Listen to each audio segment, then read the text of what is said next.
At dahil nga po matagal-tagal na rin akong hindi nakapagluto ng pork steak, kaya ito po ang aking recipe for today. Ayan, magluluto lang po ako ng pork steak.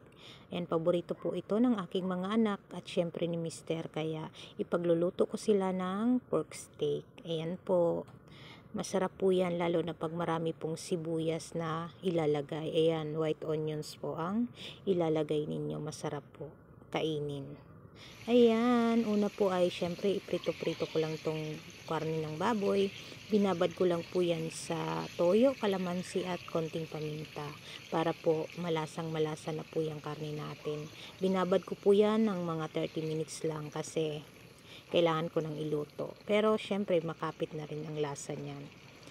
Ayan lang po. Pagkatapos ay iset aside muna yan dahil igigisa-gisa ko lang muna tong sibuyas. Ayan, para po medyo maluto-luto na siya para mamaya ay ilalagay ko na lang yan sa ibabaw. Ayan, iset aside ulit at magsisimula na po akong maggisa.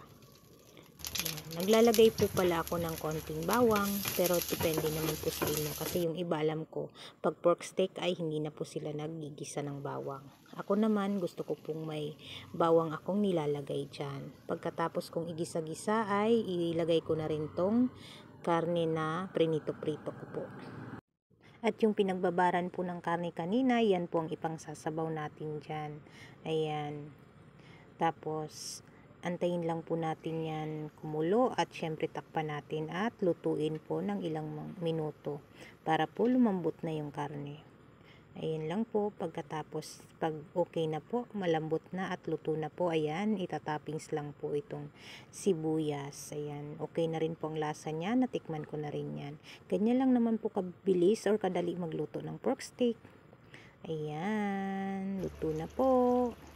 Ayan na po, handa na po natin ang ating mga kanin dyan. Char. Ayan, luto na po ang aking pork steak. Thank you for watching. Bye.